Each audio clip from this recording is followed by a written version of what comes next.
Hey Aurora, thanks for coming in. So I see you're doing a lot better this year. Still no meds? No meds. Or have you started taking the clonidine? My name is Aurora, and I have Tourette's syndrome. What many people don't understand about Tourette's is that there is no cure. Well, with them adding a diagnosis of ADD, you should probably talk to your doctor to see what prescription medications are available to you. 63% of people diagnosed with Tourette's are also diagnosed with ADD or ADHD.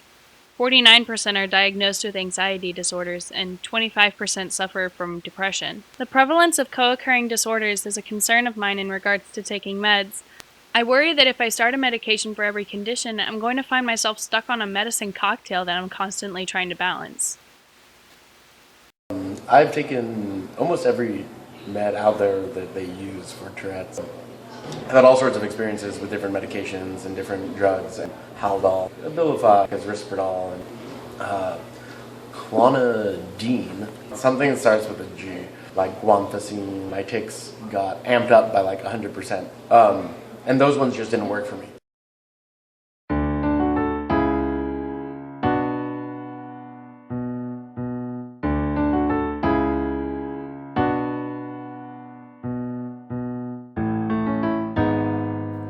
When most people think about Tourette's, they think it's about screaming profanity.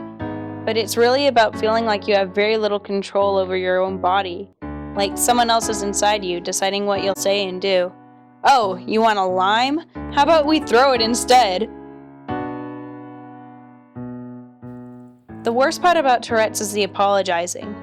I apologize all the time.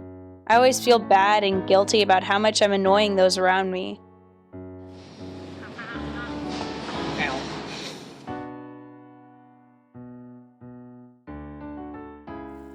I hit Sawyer a lot, like really badly. I hit Sawyer a lot too, but it wasn't Tourette's related. I'm Skyping with my friend Andrea in Minnesota, who also has Tourette's. Andrea's really important to me, and I think she's the reason I'm not as self-conscious about my tics as I could be. The problem with Tourette's medicine is there's not a specific medicine for Tourette's. Mm-hmm. You're going to be treating symptoms, or it's different medications that treat different disorders that have a tendency to help Tourette's. So I have this tic where I lose all the strength in my legs and I can't walk for a while. And it happens a whole lot in Target for some reason. And so my mom will be pushing me around in the cart. And one time this guy who works there walked up and he was like, "Aren't you a little bit big for that?" And my mom goes, "Aren't you a little bit nosy?"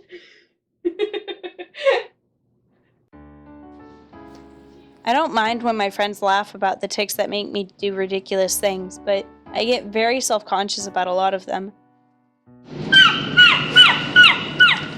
I don't like calling attention to myself, but when I walk into a room and start screaming, it looks like that's exactly what I'm trying to do. Many of the tics that I've had are extremely embarrassing.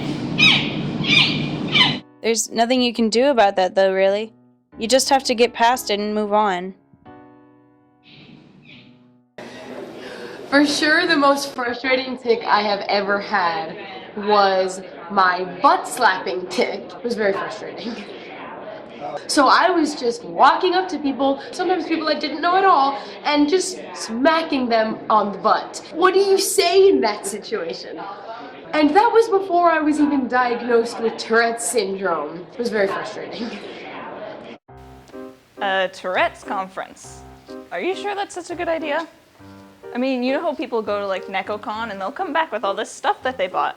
You're gonna come back with a ton of new tics and be like, "Hey, I got these for free at Tourette'sCon."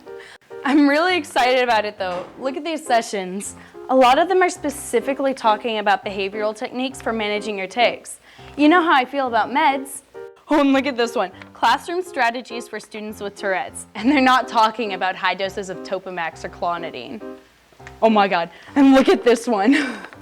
We're going to have a whole session of just jamming out on different percussion instruments.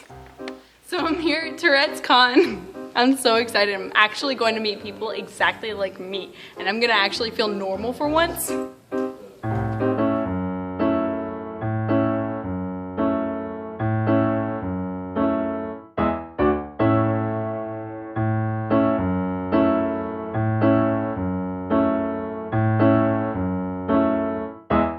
You have a voice, and I way you have, if it's a musical talent or if it's writing a book, if it's writing a play or giving a speech.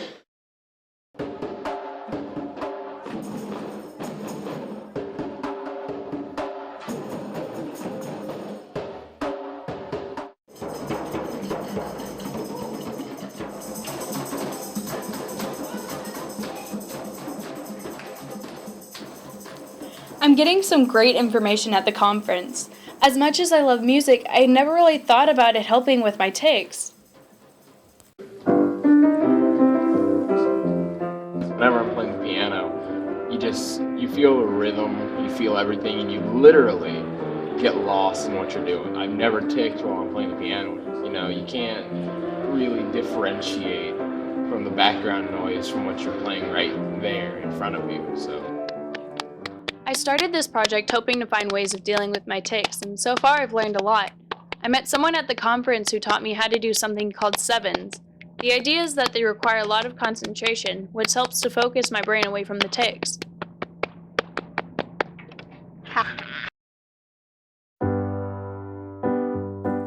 I'm training my cat Vitani to be a comfort animal. I also hope that seeing Vitani with her service animal vest will help people understand my tics better, without me having to explain them.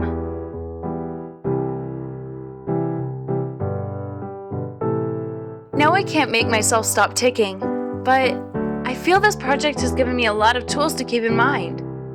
I'm still determined not to take any meds, but between exercise, meditation, and music therapy, I hope to reduce the impact that Tourette's has on my life.